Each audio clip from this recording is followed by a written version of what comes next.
হচ্ছে group form করবেন। ক্লাসে যদি আপনারা হচ্ছে টোটাল 12 জন থাকেন, আপনারা হচ্ছে 9 জন না, যদি 9 জন হয় তাহলে হচ্ছে 3 জন করে গ্রুপ ফর্ম করেন 3টা। তাহলে আমাদের 9 বসে 3 জন আমরা আছি, ওরা 3 জন মিলে একটা গ্রুপ। হ্যাঁ, 3 জন করে গ্রুপ ফর্ম করেন।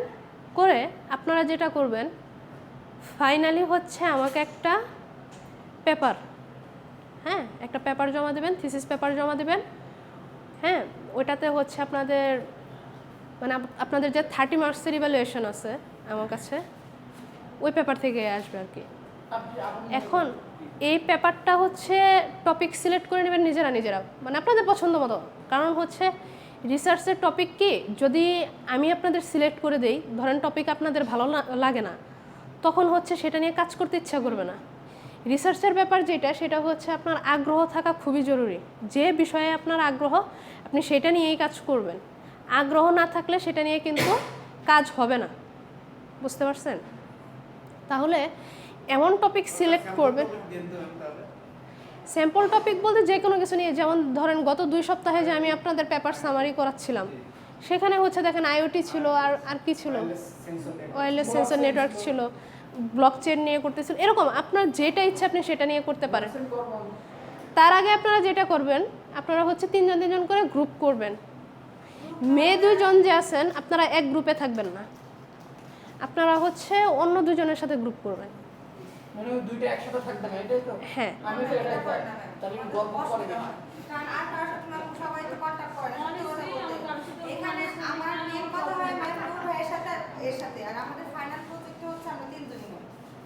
মানে স্যার করে দিছে এটা গ্রুপ। আর অন্যদের সাথে ম্যাম সত্যি বলতে আচ্ছা তাহলে যে পড়া রিলেটেড ম্যাম এরকম আমি কোনো হেল্প ওভাবে মানে কমিউনিকেশন করা হয় এই ইয়া কিন্তু অন, রেকর্ডিং অন। ম্যাম আচ্ছা হ্যাঁ, অন্যদের সাথে না অনেক ব্যস্ত থাকে, জব করে। আচ্ছা ঠিক আছে, বুঝতে পারছি। পাওয়া যায় না মানে ওই কাজের জন্য। এখন আচ্ছা আপনারা আপনাদের ইচ্ছা মতো গ্রুপ করে নেবেন, সমস্যা নাই। মিড টার্মের আগেই হচ্ছে আমাকে টপিক সাবমিট করবেন। হ্যাঁ, এটা নিয়ে আমি আপনাদের নোটিশ দিয়ে দেব, টপিক সাবমিট করবেন, সেটা নিয়ে তারপরে কাজ করা শুরু করবেন। আর এর মধ্যে যেটা হবে, আমাদের কিন্তু টেকনিক্যাল রাইটিংয়ের যে বেসিক্সগুলো আছে, প্রসেস বলেন, টেকনিক্যাল রাইটিং কি, সেগুলো কিন্তু আমাদের পড়া শেষ অলরেডি আগের লেকচারগুলোতে। এখন আমরা একদম রিসার্চের পার্টগুলোতে চলে যাব। প্রত্যেকটা ক্লাসে আমরা একটা করে পার্ট ধরে ধরে রিসার্চের যে পার্টগুলো আছে, যেমন ধরেন প্রবলেম আইডেন্টিফিকেশন, তারপর হচ্ছে লিটারেচার রিভিউ, মেথোডোলজি, এগুলো একটা করে পার্ট হচ্ছে আপনাদের পড়াবো। আর আপনারা আপনাদের প্রজেক্টে সেটা ইমপ্লিমেন্ট করবেন। সেটা কীরকম, যেমন ধরেন আমি আপনাদের ক্লাসে আজকে ধরেন লিটারেচার রিভিউ নিয়ে কথা বললাম, আপনি কি করবেন, বাসায় গিয়ে আপনি যে টপিক নিয়ে রিসার্চ করবেন, যে ফাইনাল পেপারটা আমাকে জমা দিবেন, সেটাতে আপনি চট করে হচ্ছে কি করে ফেললেন, লিটারেচার রিভিউটা লিখে ফেললেন। সাথে সাথে এটা টাইপ করবেন। আমরা হচ্ছে এখানে একটা টুল ইউজ করব, সেটা হচ্ছে পিসি অন আছে না সবার, আপনারা ওভারলিফ লিখে একটু সার্চ করেন। ওভারলিফে সার্চ করলে যেটা আসবে, হ্যাঁ ওভারলিফ, দেখেন কি আসছে এটা। হ্যাঁ দেখেন, এখানে হচ্ছে আপনারা একটা অ্যাকাউন্ট খুলবেন। এটার এই লেটেক্সের অনলাইন ভার্সনে আমরা কাজ করব। লেটেক্সটা কি, এখন হচ্ছে ওয়ার্ডেও আমরা কাজ করতে পারতাম, কেন লেটেক্সে করব? লেটেক্সটা হচ্ছে রিসার্চের জন্য খুবই জরুরি একটা টুলস। এটা হচ্ছে আপনি এখন শিখলে পরে হচ্ছে এটা কাজে দিবে, যে জন্য শিখে যাব। লেটেক্সে যেটা হয়, ওয়ার্ডে তো আপনার সব কিছু রেডি থাকে, আপনি টাইপ করেন আর আপনার লেখাটা কি হয়ে যায়। লেটেক্সে যেটা হয়, আপনাকে কোডের মতো থাকবে, কোড দিয়ে লিখতে হবে। হ্যাঁ, এটা হচ্ছে আমরা লেটেক্সের অনলাইন ভার্সনটা ইউজ করব। এখানে হচ্ছে আপনি কোড দিয়ে আপনার পেপারটা লিখবেন। কোথায় লিখবেন বুঝতে পারছেন? ফরম্যাটে। এখানে আপনি যে কোনো একটা পেপারের ফরম্যাটে ইয়ে করেই ব্যবহার করতে পারেন আপনার ইচ্ছা মতো, ঠিক আছে? যে কোনো একটা জার্নালের ফরম্যাট ইউজ করে আপনি করতে পারেন, যে কোনো ফরম্যাট আপনার যেটা ভালো লাগে করে এখানে করতে পারেন। এখানে দেখবেন অলরেডি অনেক ফরম্যাট কিন্তু অবশ্য দেওয়াই আছে, আপনি সার্চ করলেই খুঁজে পাবেন। তাহলে প্রথম কাজ যেটা থাকবে আপনাদের, ওভারলিফে কি করতে হবে, অ্যাকাউন্ট খুলবেন একটা। অ্যাকাউন্ট খোলার পরে তারপরে হচ্ছে প্রজেক্ট ক্রিয়েট করে কাজ করবেন। ওভারলিফে কিন্তু আরেকটা কাজ করা যায়, আপনি যদি বাইরে থেকে কোনো ফাইল দিতে চান, ওভারলিফে ফাইল দিয়ে হচ্ছে সেটা ইয়ে করতে চান, আপনি জিপ ফাইল দিবেন। জিপ ফাইল দেওয়ার পরে তখন হচ্ছে সেটা হয়ে যাবে। এখানে কিন্তু কোড লিখবেন এবং ওখানে দেখবেন যে রান করার একটা কম্পাইল অপশন আছে। কম্পাইল করলে হচ্ছে আপনার লেখাটা কম্পাইল হয়ে যাবে। প্রত্যেকটা সেকশনের জন্য আলাদা আলাদা কোড আছে, যখন আমরা লিখবো তখন দেখতে পারবেন। বোঝা গেল আমরা কোন টুলে কাজ করব? আমরা লিখবো হচ্ছে লেটেক্সে। এই জন্যই আপনাদের হচ্ছে এই কোর্সটা ল্যাবে। এখন বুঝতে পারছেন কেন এই কোর্সটা ল্যাবে? একজন বলতেছিলেন যে পুরোটা তো থিওরি কোর্স, কেন ল্যাবে করতেছি?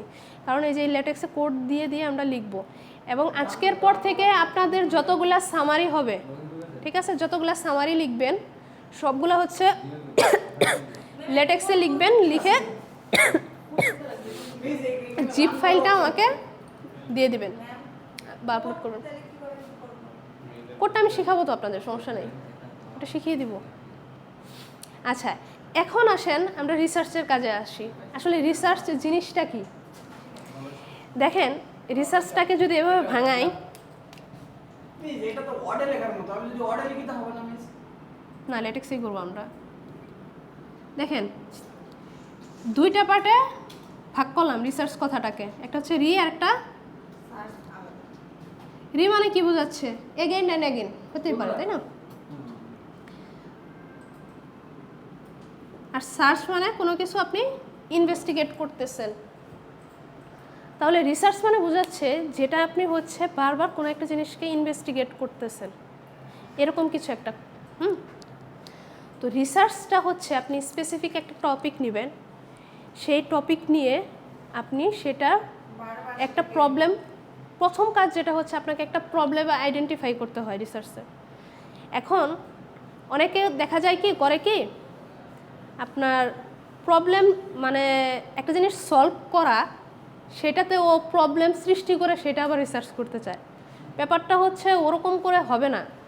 আপনাকে আগে প্রবলেম আইডেন্টিফাই করতে হবে। যে জিনিসে প্রবলেমই নেই সেটা নিয়ে রিসার্চ করে কোনো লাভ নেই। আপনি কী কন্ট্রিবিউট করবেন তাহলে, তাই না? তো রিসার্চের কিছু পার্ট থাকে, যেমন ধরেন প্রথমে তো হচ্ছে আপনি প্রবলেমটা আইডেন্টিফাই করবেন, প্রবলেম স্টেটমেন্ট থাকবে, আপনি একটা প্রবলেম ধরলেন, সেটা ধরে তারপরে হচ্ছে যেটা করবেন, লিটারেচার রিভিউ বলে একটা পার্ট আছে এখানে। সেই লিটারেচার রিভিউটা কি?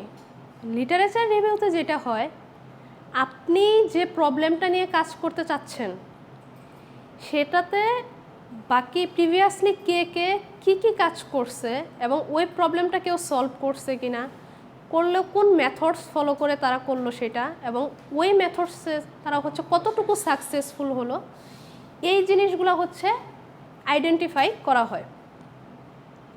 বুঝতে পারলেন কি বলছি?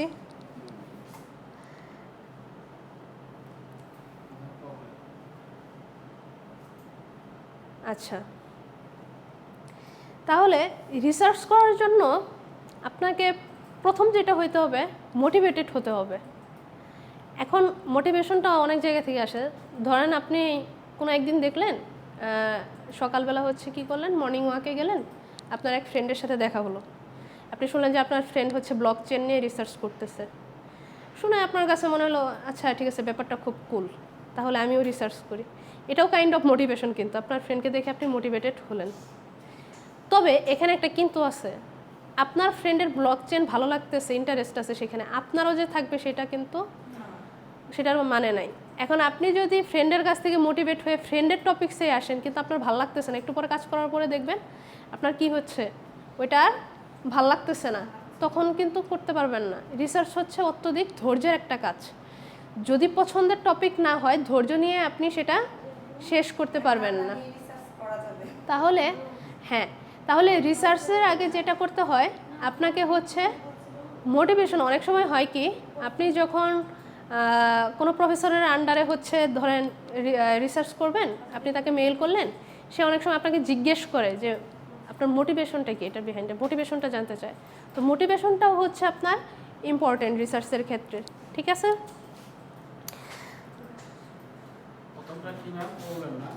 আচ্ছা, তো রিসার্চের হচ্ছে দেখেন টাইপস আছে কিছু। টাইপসের কথা যদি বলি, একটা বলতেছে অ্যাপ্লিকেশনের কথা। হ্যাঁ, তো অ্যাপ্লিকেশন রিসার্চটা হচ্ছে একটা হচ্ছে বেসিক রিসার্চ হবে অ্যাপ্লিকেশনে, আর একটা হচ্ছে অ্যাপ্লাইড রিসার্চ হবে। এখন এই রিসার্চের অবজেক্টিভের কথা যদি বলি, অবজেক্টিভের দিক দিয়ে যদি ভাগ করি, সেখানে দেখেন রিসার্চ কীভাবে হচ্ছে। একটা হচ্ছে ডেসক্রিপটিভ, আরেকটা হচ্ছে আপনার এক্সপ্লোরেটরি, তারপরে হচ্ছে কোরিলেশনাল, তারপর হচ্ছে এক্সপ্লেনেটরি, ঠিক আছে। এখন দেখেন ইনিশিয়ালি যখন আপনাদের যখন আমি টেকনিক্যাল রাইটিং শুরু করি, লেকচার 1-এ কী বলা হয়েছিল যে থিওরি বেসড যে রিসার্চগুলো আছে সেগুলো কি থিওরিগুলো এস্টাবলিশ হতে অনেক সময় নেয়, হ্যাঁ, এবং যেহেতু ওগুলো এস্টাবলিশ হতে সময় নেয় সেহেতু ওগুলো কি চেঞ্জ হইতেও সময় নেবে অনেক। তো আপনি অনেক সময় রিসার্চটা করে কি অনেকে যে ইমপ্লিমেন্ট করতেছে না, সে একটা থিওরিটিক্যাল মডেল দাঁড় করাচ্ছে, রিসার্চ করে সে একটা থিওরিটিক্যাল মডেল দাঁড় করায়, কিংবা ধরেন কোনো একটা কিছুর একটা তত্ত্ব বা থিওরি সে দাঁড় করায়। তো রিসার্চের প্রধান হচ্ছে আপনি আপনার ওই টপিকটা নিয়ে সায়েন্টিফিক যে আছে সায়েন্সে হচ্ছে আপনি কিছু কন্ট্রিবিউট করবেন, এটাই তো আপনার কাজ, তাই না? আপনার আইডিয়া এবং নলেজ শেয়ার করে আপনি সায়েন্সে কিছু কন্ট্রিবিউট করবেন। এ গ্রুপ অফ সায়েন্টিস্ট অথবা ইঞ্জিনিয়ার যারাই বলেন তারা হচ্ছে এই কারণে কিন্তু রিসার্চটা করে থাকে। তাহলে আপনার বেসিক এবং অ্যাপ্লাইড রিসার্চের কথা যদি বলি, যে বেসিক রিসার্চের কথা যদি আপনি বলেন, আপনি হচ্ছে একটা প্রবলেম সলভ করতেছেন, ধরেন একদম খুবই জেনারেল একটা প্রবলেম সলভ করতেছেন, হ্যাঁ, সেটা এখন আপনি বিভিন্নভাবে সলভ করতে পারেন। অনেক আছে, যেমন ধরেন আমাদের এই নেটওয়ার্কিংয়ের কথা যদি বলি, নেটওয়ার্কিং রিসার্চের কথা, কেউ ম্যাথমেটিক্যালি সেটা সলভ করতেছে, কেউ শুধুমাত্র আবার কি সিমুলেশন তুলনা করে সিমুলেশনটাকে দেখিয়ে তারপরে হচ্ছে প্রবলেমটাকে সলভ করতেছে। তো ওয়েটা মেথডস যদি আপনি দেখেন, দেখবেন যে এক একজন এক এক মেথডস ফলো করে প্রবলেমগুলোকে সলভ করতেছে। আমাদের এই কোর্সে আমরা যেটা করব, রিসার্চের প্রত্যেকটা পার্ট আলাদা আলাদা করে হচ্ছে দেখব, বুঝছেন? তো আজকে আমরা যেটা দেখব প্রথমে হচ্ছে কি, রিসার্চ শুরু করার আগে আপনাকে কি করতে হবে বলেন? সবার প্রথমে কাজটা কি আপনার? আপনি হচ্ছে আগে আপনি একটা জিনিস নিয়ে কাজ করবেন, যেমন ধরেন এই রুমে কোনো প্রবলেমই নাই, তাই না? সবই ধরেন ঠিক আছে, আপনি এখানে কি রিসার্চ করে কি করবেন? আগে আপনাকে কি করতে হবে? প্রবলেমটা বের করতে হবে। অনেক সময় হয় কি, আমরা যখন পেপার পড়া শুরু করি, পেপার পড়ে যেটা হয় যে প্রিভিয়াসলি যারা হচ্ছে এই টপিকে রিসার্চ করছে সেইখানে আমরা গ্যাপ খুঁজি, রিসার্চ গ্যাপটা খুঁজে বের করি, তাই না? যে আচ্ছা সেম জিনিসটা নিয়ে সেম প্রবলেমটা নিয়ে উনি কাজ করছে, ওখানেও অনেক সময় কি থাকে, গ্যাপ থাকে। সেই গ্যাপটা আপনি আইডেন্টিফাই করে রিসার্চ কিন্তু করতে পারেন। আপনার একটা সোর্স তো লাগবে, রিসার্চ করার জন্য আপনার একটা সোর্স লাগবে প্রথমে, তাই না? তারপরে আপনি লেখা শুরু করবেন। লেখা শুরু করতে করতে আপনাকে যেটা করতে হবে, অ্যাবস্ট্রাক্ট যে পার্টটা আমাদের পেপারে, সেটা কিন্তু কি আমরা সবার আগে লিখি না পরে লিখি, থাকে সবার আগে, কিন্তু আপনি ওটা কিন্তু লিখবেন সবার পরে, ঠিক আছে? কারণ অ্যাবস্ট্রাক্ট পরে কি আপনার পুরো পেপারটা সম্পর্কে একটা আইডিয়া পাওয়া যায়, ওটা আপনাকে সবার পরে লিখতে হবে। প্রথম কাজ আপনার যেটা, আপনি প্রবলেম আইডেন্টিফাই করলেন, এই প্রবলেমটা নিয়ে আমি কাজ করব, করার পরে আপনি ওই প্রবলেমটা সার্চ করে ওই রিলেটেড পেপার পড়া শুরু করবেন। আমরা ওই রিলেটেড পেপার কোথায় পাবো? প্রথম দিন আপনাদের কি বলে দিলাম যে গুগল স্কলারে যাব, আমরা গিয়ে হচ্ছে কিওয়ার্ড ধরে ধরে সার্চ করব, সার্চ করে আমরা কি করব, পেপারগুলো বের করব, রিলেটেড যে পেপারগুলো আছে সেগুলো হচ্ছে আমরা পড়ব। রিলেটেড পেপার পড়ে নোট নেবেন, পড়ে রেখে দিবেন না, রিলেটেড যে পেপারগুলো আছে পড়ে আপনি নোট নেবেন যে কোথায় তার গ্যাপটা কী আছে, ওই রিসার্চের গ্যাপটা কী আছে, নোট ডাউন করবেন সে কোন মেথডস ফলো করছে, করার ওই মেথডস ফলো করে তার রেজাল্টটা কীরকম, এই দুইটা জিনিস আইডেন্টিফাই করাটা হচ্ছে জরুরি। এবং সে কোনো ফিউচার ওয়ার্ক প্রপোজ করতেছে কিনা, আর কোনো গ্যাপ আছে কিনা, লিমিটেশনের কথা বলতেছে কিনা, এই চারটা জিনিস দেখেন হচ্ছে জরুরি। অনেক সময় ফিউচার ওয়ার্ক থাকে না, লিমিটেশনের কথা বলে দেয়। যখন আপনি লিমিটেশন খুঁজে পাচ্ছেন তার মানে কি আপনি ওই লিমিটেশনের উপরে কাজ করতে পারেন। তাহলে টপিকগুলো কীভাবে সিলেক্ট করবেন বুঝতে পারছেন? একটা জিনিস সলভ করা অলরেডি, সেটার উপরে কাজ করা মানে কি সময় নষ্ট, ওখানে আপনি কিছু করতে পারবেন না। আপনাকে প্রবলেম আইডেন্টিফাই করা হচ্ছে সব থেকে বড় টাস্ক। আপনি যদি প্রবলেম আইডেন্টিফাই করতে পারেন মনে করবেন আপনার কাজ অর্ধেক হয়ে গেছে। মোস্ট অফ দ্য টাইম যেটা হয় প্রবলেম তো খুঁজে পায় না স্টুডেন্টরা, তারা যেটা করে যেখানে প্রবলেম নাই সেখানে হচ্ছে কাল্পনিক প্রবলেম নিজে নিজে দাঁড় করানোর পরে এমন এক প্রবলেম হয় সেটা আর তখন সলভ করতে পারে না, গিয়ে শেষ করে হচ্ছে রিভিউ পেপারে। বুঝতে পারছেন? তো তখন হচ্ছে ওই যেখানে প্রবলেমই নাই সেখানে আপনি কিভাবে কি করবেন, তাই না ব্যাপারটা? বুঝতে হবে সিনেমা আসলে প্রবলেম কোনটা হ্যাঁ। কোনটা আছে ওইভাবে। আচ্ছা, এখন প্রবলেম না থাকলে সেখানে রিসার্চ হবে না।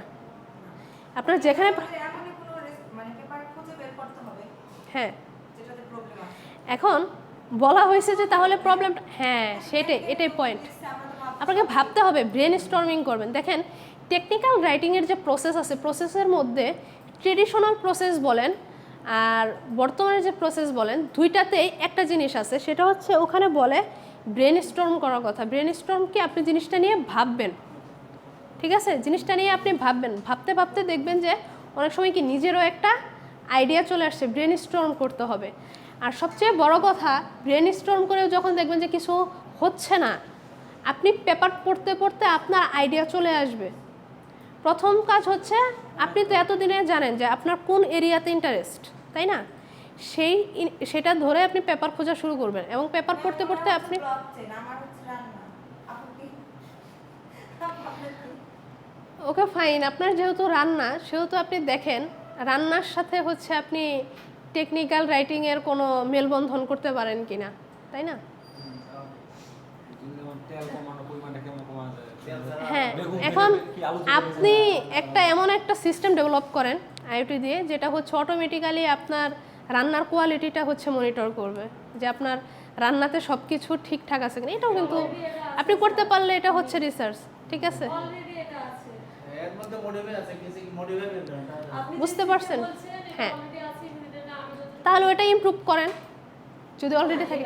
এখন একটা জিনিস এক্সিস্ট করতেছে, একটা সিস্টেম বলতে পারেন মিস এই সিস্টেমটা এক্সিস্ট করতেছে, এখানে আমি কি করব, আপনি তার পারফরমেন্স দেখেন, দেখে ইমপ্রুভ করেন। আমি লাস্ট দিন বলতেছিলাম আপনাদের কোয়ার্টি কিবোর্ডের কথা, যে ওখানে ওটা কেন বাতিল হয়ে গেল। ওখানে জাস্ট আপনাকে চিন্তা করতে হবে, সাইকোলজিক্যালি চিন্তা করেন কোয়ার্টি কিবোর্ডের যেটা হতো প্রবলেমটা যেটা ছিল আপনার মেলদের এবং ফিমেলদের এখানে হচ্ছে আপনাদের ফিঙ্গারের এই শেপ কিন্তু সেম না। হ্যাঁ, ফিমেলদের এখানে হচ্ছে কি একটু সরু থাকে আর হচ্ছে মেলদের যেটা থাকে একটু মোটা থাকে। তো কোয়ার্টি কিবোর্ডে যেটা হতো আপনি যখন টাইপ করতেন তখন হচ্ছে ঠিকঠাক মতো টাইপ হতো না, একটা ক্লিক করলে আরেকটা হয়ে যেত, তাই না? এই যে টাইপিংয়ের কিন্তু সমস্যা যেটা হইতো, এই সমস্যার কারণে কিন্তু এই মাঝখানে যে আপনার ব্ল্যাকবেরির যে কোয়ার্টি কিবোর্ডের যে ফোনগুলো ছিল এখন কি সেগুলো আসছে বাজারে? না, এটা হচ্ছে এটার একটা ডিজাইনিং এরর, এটার ইউজার এক্সপিরিয়েন্স ভালো না। হ্যাঁ, অভ্যস্ত হলেও ওখানে কিন্তু আপনার ইররটা বেশি হবে। আপনি তাড়াহুড়া করে যখন কাজ করেন কি ভুলটা বেশি হয় না? এই তো আপনার পার্সোনাল এক্সপিরিয়েন্স আছে।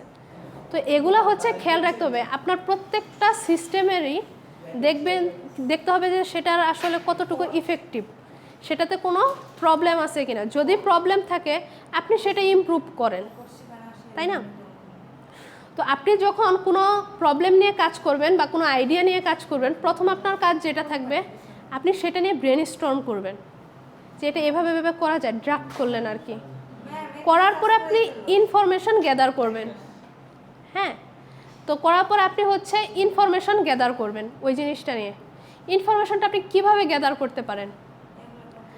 ইনফরমেশনটা আপনি হচ্ছে পড়বেন, আপনি হচ্ছে রিসার্চ যে পেপারগুলো আছে সেগুলো পড়বেন, পরে দেখবেন কি হচ্ছে আপনার নলেজ গ্যাদার হচ্ছে, তাই না? কি ওটা পোস্ট করেন তো। সকাল 9:30 থেকে শুরু হয়েছে।